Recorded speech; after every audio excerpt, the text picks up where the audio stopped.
Question number 7 एक निशाळना ધોરણ 8ના તમામ વિદ્યાર્થીઓ મળીને ₹2401 પ્રધાનમંત્રી રાષ્ટ્રીય રાહત ફંડમાં ફાળો આપે છે। વર્ગમાં જેટલી સંખ્યા છે તેટલા રૂપિયા દરેક વિદ્યાર્થી દાનમાં આપે છે।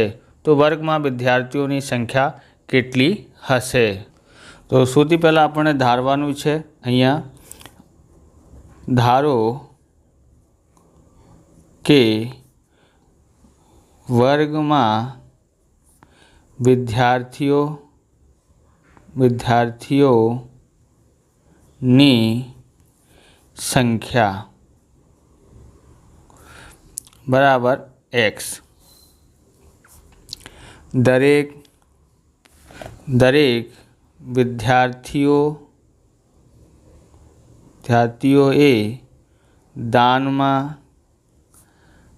આપેલી રકમ બરાબર ₹x। ઓકે, કે વર્ગમાં કેટલા વિદ્યાર્થીઓ છે તો ખબર નથી એટલે x ધારી લીધું છે, અને કેટલા દાન આપ્યું છે ખબર નથી એને પણ x ધારી લીધું છે, બરાબર। હવે વર્ગમાં એકત્ર થયેલો કુલ ફાળો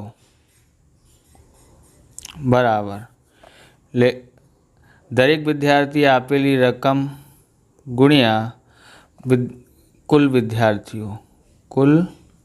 વિદ્યાર્થીઓ।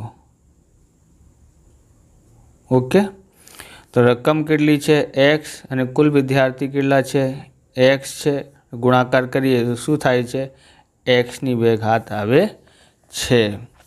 હવે વર્ગનો કુલ ફાળો કેટલા રૂપિયા આપેલું છે? ₹2401 છે। ઓકે, અને આપણે ગુણાકાર કર્યો તો x² એટલે અહીંયા આવી જશે x² બરાબર 2401 આવશે। હવે અહીંયા શું કરવાનું છે? વર્ગમૂળ કરવાનું છે। તો આપણે અહીંયા જોઈએ આનું વર્ગમૂળ કેવી રીતે કરી શકાય। તો અહીંયા 2401 2થી ભાગાકાર જતો નથી એટલે 7થી જશે ડાયરેક્ટ।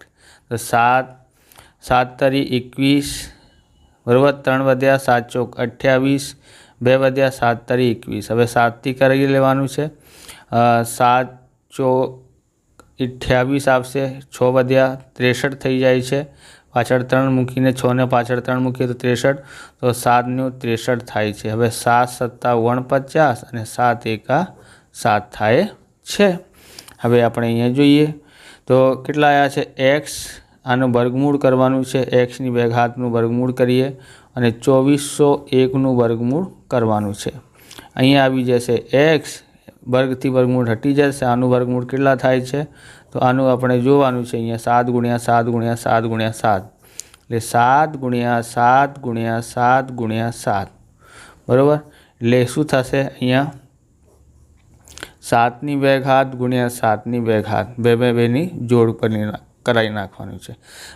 બે ઘાત વર્ગમૂળથી 2 ઘાત ઉડી જશે એટલે 7 × 7 બરાબર કેટલા આવ્યા છે x બરાબર 49 આવ્યું છે। ઓકે, હવે અહીંયા તો વર્ગમાં વિદ્યાર્થીઓની કુલ સંખ્યા 49 છે। ઓકે, તો તમને આવા પ્રકારના વિડીયો જોઈએ તો ડિસ્ક્રિપ્શનમાં પ્લેલિસ્ટ આપેલી છે, ત્યાંથી તમે જોઈ શકો છો। ચેનલ પર નવા છો તો ચેનલને સબસ્ક્રાઈબ કરી લેવાનું અને વિડીયોને લાઈક પણ કરવાનું, બરાબર। હવે 8મું જોઈએ। હવે આપણે 8મું જોઈએ તો ક્વેશ્ચન નંબર 8 છે એક બગીચામાં 2025 છોડ એવી રીતે રોપેલ છે કે પ્રત્યેક હારમાં રોપેલા છોડની સંખ્યા કુલ હારની સંખ્યા બરાબર થાય। તો પ્રત્યેક હારમાં રોપેલ છોડ અને કુલ હારની સંખ્યા શોધો। તો સૌથી પહેલાં આપણે અહીંયા ધારવાનું છે, ધારો કે બગીચામાં છોડની હારની સંખ્યા બરાબર x બરાબર। તો અહીંયા કેટલા 2025 છોડ ખરીદા છે અને પ્રત્યેક હારમાં રોપેલા છોડની સંખ્યા અને કુલ હારની સંખ્યા બરાબર છે અને હારની સંખ્યા અને કુલ સંખ્યા જે છે એ બરાબર છે। એટલે આપણે અહીંયા જોઈએ દરેક હારમાં છોડની સંખ્યા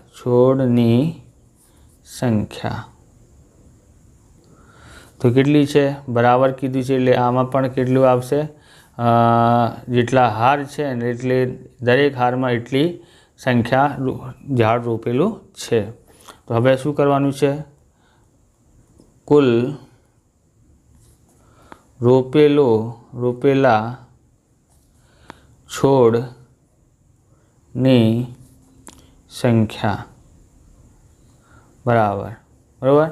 તો આપણે એટલે એક હારમાં સંખ્યા છે બરાબર એ હારની સંખ્યા છે આ દરેક હારમાં રોપેલા શું છે છોડની સંખ્યા છે। તો બંનેનું ગુણાકાર કરવું પડશે ત્યારે આવશે એટલે શું થઈ જાય xને ગુણાકાર કરીએ તો xની 2 ઘાત થાય છે। પણ બગીચામાં આ છોડની સંખ્યા કેટલી છે બરાબર 2025 આપેલી છે। એટલા માટે આ પણ છોડની સંખ્યા છે એટલે બંને સરખા થાય xની 2 ઘાત 2025 બરાબર। હવે એનું વર્ગમૂળ કરવાનું છે તો xની 2 ઘાત હવે અહીંયા વર્ગમૂળમાં 2025 તો હવે અહીંયા 2025 આપણે અહીંયા લખીએ અને ભાગાકાર કરવાનું છે અવયવ પાડવાના છે। તો કેવી રીતે અવયવ પાડી શકાય તો જોઈએ અહીંયા 3થી ભાગાકાર જશે તો એ જોઈ લેવાનું સરવાળો કરીને 2 2 4 અને 5 9 એટલે 3ના ઘડિયામાં 9 આવે છે તો સરવાળો કરીને જોઈ લેવાનું છે। પછી 3થી ભાગાકાર કરવાનું છે 3 છંગ 18 2 વધે છે 2 ને પાછળ 2 મૂકો એટલે 22 થઈ જાય છે 2 છંગ 18 અને કેટલા વધ્યા 2 સત્તા 21 થાય છે 2 સત્તા 21 બરાબર। 1 વધ્યું 2 પંજા 3 પંજા 15 બરાબર। 3નું ભાગાકાર 3 છંગ 18 2 વધ્યા છે એટલે પાછળ 2 મૂક્યો તો 22 થઈ ગયા 3 સત્તા 21 થાય છે અને 1 વધ્યું 3 પંજા 15 હવે 3થી ભાગાકાર કરીએ 3 દુ 6 થાય છે 3 દુ 6 3 દુ 6 1 વધ્યા 3 પંજા 15 ફરીથી 3થી ભાગાકાર કરીએ 3 સત્તા 21 1 વધ્યું પાછળ 5 છે મૂકવાનું છે એટલે 15 થઈ જાય 3 પંજા 15 આવે છે। ફરી 3થી મૂકીએ કરીએ 3 દુ 6 થાય છે 1 વધ્યું 3 પંજા 15 હવે 5થી કરવાનું છે બરાબર 5 પંજા 25 અને 5 એકા 5 થાય છે ઓકે। હવે આપણે આગળ જોઈએ તો આનું વર્ગમૂળ કર્યું છે તો હવે આ x થઈ જાય છે બરાબર। આ વર્ગમૂળમાં મૂકવાનું છે કેટલા 3 ગુણ્યા 3 ગુણ્યા 3 ગુણ્યા 3 4 વખત છે હવે 5 ગુણ્યા 5 બરાબર 2 2ની જોડ કરી નાખવાની 3ની 2 ઘાત ગુણાકાર 3ની 2 ઘાત 5ની 2 ઘાત એટલે શું વર્ગમૂળથી વર્ગ હટી જશે એટલે 3 ગુણ્યા 3 ગુણ્યા 5 એટલે x બરાબર કેટલા આવ્યા છે તો 3 તરી 9 9 પંજા 45 થાય છે x બરાબર કેટલા આવ્યા છે 45 આવ્યું છે। તો બગીચામાં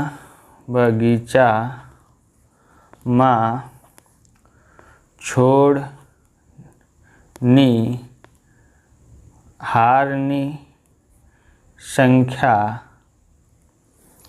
45 અને દરેક હારમાં છોડની સંખ્યા બરાબર 45 છે ઓકે। હવે આગળ જોઈએ તો ક્વેશ્ચન નંબર 9 4, 9 અને 10 વડે નિશેષ ભાગી શકાય તેવા નાનામાં નાની પૂર્ણ વર્ગ સંખ્યા શોધો। તો પૂર્ણ વર્ગ સંખ્યા શોધવા માટે આપણને શું કરવું પડશે? તો આપેલી જે સંખ્યા છે એનું લસા લેવાનું છે, બરાબર। લસા એ એવી સંખ્યા છે જેને આપેલ દરેક સંખ્યા વડે નિશેષ ભાગી શકાય છે। ઓકે, તો હવે એનું લસા લઈએ। તો બે પદ્ધતિથી લસા લઈ શકાય છે, તો આપણે એક જ પદ્ધતિ જોવાની છે। ઓકે, આવી રીતે ભાગાકાર કરવાનું છે। અહીંયા સૌથી પહેલાં સૌથી નાની સંખ્યા એટલે 2થી ભાગાકાર કરવાનું। 2 દુ 4, આમાં નથી જતો એટલે આને એવી રીતે ઉતારી નાખવાનું। 2 પંજા 10। ઓકે, હવે 2થી ભાગાકાર જશે કોઈ પણ સંખ્યામાં? હા જશે આમાં। તો 2 એકા 2, આમાં નથી જતું એટલે ઉતારી નાખવાનું। 2થી ભાગાકાર આમાં પણ નથી કરી શકાતું એટલે આને પણ ઉતારી નાખવાનું। પછી કઈ સંખ્યાથી ભાગાકાર કરી શકાય? તો હવે જોવાનું છે 2 પછી 3, 3થી ભાગાકાર કરી શકાય કોઈ પણ સંખ્યાને? હા, આને કરી શકાય છે એટલે 3થી ભાગાકાર કરીએ। 1નું 1, 3 તરી 9 અને 5માં જતો નથી એટલે 5ને પણ ઉતારી નાખવાનું। પછી આપણે જોવાનું છે 3થી ભાગાકાર જશે બીજી કોઈ સંખ્યામાં? હા જશે ને આમાં। તો 5 ફરી 3થી, આ 1નું 1, 3 એકા 3, હવે 5 રહી ગયા। જ્યાં સુધી 1 ના આવે ત્યાં સુધી ભાગાકાર કરતા રહેવાનું છે। હવે આપણે અહીંયા જોઈએ, અહીંયા શું છે? 5, એટલે 5થી ભાગાકાર કરી શકાય। 1નું 1, 1નું 1, 5 એકા 5, બધી જગ્યાએ 1 આવી ગયું છે એટલે હવે આપણે ભાગાકાર કરી લીધું છે। પછી આગળ જોઈએ તો અહીંયા લખવાનું છે 4, 9 અને 10નો લસા બરાબર। તો અહીંયા છે 2, 2 ગુણ્યા 2 ગુણ્યા 3 ગુણ્યા 3 ગુણ્યા 5। તો ગુણાકાર કરીએ કેટલા આવે છે? 2 દુ 4, 4 તરી 12, 12 તરી 36, 36 પંજા 180 આવે છે। આ એનું લસા કેટલા થયા? 180। હવે 180 એ પૂર્ણ વર્ગ સંખ્યા નથી, બરાબર? કારણ કે તેના અવિભાજ્ય અવયવોમાં 5ની જોડ બનતી નથી। ઓકે, તો હવે આગળ તેથી અહીંયા 5ની જોડ બનતી નથી। 2ની બની જાય છે, 3થી બની જાય છે, પણ 5ની બનતી નથી। તેથી 180ને 5 વડે ગુણવા પડે। કેટલા વડે ગુણાવવા પડે છે? 5 વડે। એટલે 180 ગુણાકાર 5 બરાબર 2 ગુણ્યા 2 ગુણ્યા 2, 3 ગુણ્યા 3 ગુણ્યા 5। આમાં કેટલાથી ગુણાકાર કરવું પડશે? 5થી। તો હવે શું થઈ જાય? હવે 180માં 5થી ગુણાકાર 18 5 90 થાય છે, એટલે આ જીરો મૂકી દેવાનું, 900 થઈ ગયા। હવે 2 ગુણ્યા 2 ગુણ્યા 3 ગુણ્યા 3 ગુણ્યા 5, આ પણ 5 આવી જશે એટલે 2 2ની જોડ બની જાય છે, બરાબર? તો હવે આ સંખ્યા કઈ બની ગઈ હતી? પૂર્ણ વર્ગ સંખ્યા બને છે। એટલે 900 પૂર્ણ વર્ગ સંખ્યા છે। આનું વર્ગમૂળ કરીએ તો 30 આવે છે। તો આમ 900 એ માગ્યા મુજબની પૂર્ણ વર્ગ સંખ્યા છે। આ પૂર્ણ વર્ગ સંખ્યા છે। ક્વેશ્ચન નંબર 10 જોઈએ તો 10 છે 8, 15, 20 વડે નિશેષ ભાગી શકાય તેવી નાનામાં નાની પૂર્ણ વર્ગ સંખ્યા શોધો। તો આપેલ સંખ્યાનો લસા એ એવી સંખ્યા છે જેને આપેલ દરેક સંખ્યા વડે નિશેષ ભાગી શકાય છે, એટલા માટે આનું લસા લેવું પડશે। તો આપણે લેવાનું છે અહીંયા 8, 15, 20, બરાબર? તો કરીએ સૌથી પહેલાં 2થી નાનામાં નાની 2થી સંખ્યા ભાગાકાર કરવાનો. 2 ચોક 8, 15માં નથી જતું એટલે 15ને ઉતારી નાખવાનું અને 2 થાય 20 થાય છે. 2 એકા 2 અને 0 નો 0. ફરી 2થી ભાગાકાર કરીએ. 2 દુ 4 થાય છે. 15માં નથી જતું એટલે ઉતારી નાખવાનું. 2 પંજા 10 થાય છે. હવે 2 એકા 2 થાય છે. આમાં નથી જતું એટલે આને ઉતારી નાખવાનું. આમાં પણ નથી જતું એટલે ઉતારી નાખવાનું છે. ઓકે. હવે આપણે જોવાનું છે સૌથી નાનામાં નાની સંખ્યા. 2થી ભાગાકાર કરી નાખ્યું છે. હવે એના પછી શું આવશે? 3. 3થી ભાગાકાર જશે કોઈ પણ સંખ્યામાં, આમાં જશે એટલે 3થી ભાગાકાર કરવાનો. 1નું 1, 3 પંજા 15 અને અહીંયા 5. હવે 3થી ભાગાકાર નથી જતું કોઈ પણ સંખ્યામાં એટલે હવે 4થી કરીએ. 4માં પણ કોઈ નથી આવતું એટલે હવે 5થી ભાગાકાર કરીએ. તો 5 એકા 5, 5 એકા 5. જ્યાં સુધી 1 ના આવે ત્યાં સુધી ભાગાકાર કરતા રહેવાનું છે. ઓકે.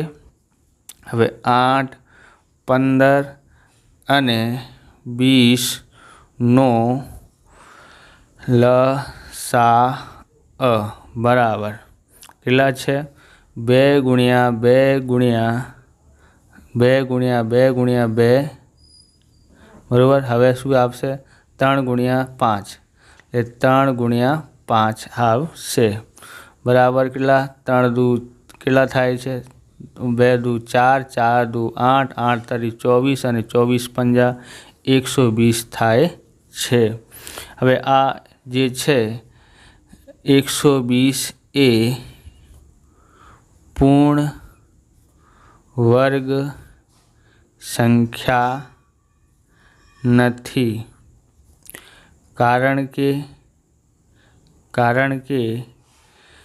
2ની, 3ની અને 5ની જોડ બનતી નથી. બરાબર. અહીંયા પર એક જોડ બની જાય છે, બીજી જોડ બનતી નથી. અહીંયા પણ એ 3ની જોડ નહીં બનતી અને અહીંયા 5ની જોડ બનતી નથી. એટલે હવે શેનાથી ગુણાકાર કરવું પડશે? 2થી, 3થી અને 5થી. બરાબર. તેથી 120માં કઈ સંખ્યાથી ગુણાકાર કરવું પડશે? 2ની જોડ બનાવવી પડશે, 3ની પણ બનાવવી પડશે અને 5ની પણ બનાવવી પડે છે. બરાબર. એટલે 2 ગુણ્યા 2 ગુણ્યા 2 ગુણ્યા 3 ગુણ્યા 5. આમાં 2થી પણ ગુણાકાર કરવાનું, 3થી પણ કરવાનું છે અને 5થી પણ કરવાનું છે. બરાબર. 2 ગુણ્યા 2 ગુણ્યા 2 આ અહીંયાને સાથે મૂકી દેવાના. પછી 3 અને આ 3 સાથે મૂકી દેવાનું. પછી 5, આ 5 સાથે મૂકી દેવાનું. બરાબર. હવે જોડ બની જાય છે. ઓકે. હવે આપણે અહીંયા ગુણાકાર કરીએ બધાનું. તો 120 ગુણ્યા 2 ગુણ્યા 3 કરીએ તો અહીંયા આવી જાય છે. કેટલા આવે છે? 3600 આવી જાય છે. ઓકે. જો આવી રીતે કરવાનું છે. અહીંયા ગુણાકાર કરીએ તો કેટલા થયા? 12 તરી 36 અને 1 0 મૂકી દેવાનું. બરાબર. 2 પંજા 10 થાય છે. 10નું ગુણાકાર કરીએ 360માંથી 3600 આવી ગયું છે. હવે આપણે અહીંયા જોવાનું છે. તો આ અવયવ મતલબ પડી ગયા છે ને અને જોડ બને છે તો આને ખબર પડી ગઈ 3600 પૂર્ણ વર્ગ સંખ્યા છે. તો અહીંયા લખવાનું છે 3600 પૂર્ણ વર્ગ સંખ્યા છે. ઓકે. આમ 3600 એ માગ્યા મુજબની સંખ્યા છે. આવી રીતે આ વિડીયો પૂરું થાય છે. તમને વિડીયો સારું લાગ્યું હોય તો લાઇક કરવાનું, ચેનલને સબસ્ક્રાઈબ કરવાનું. મળીએ બીજા વિડીયોમાં. જય હિન્દ, જય ભારત, વંદે માતરમ.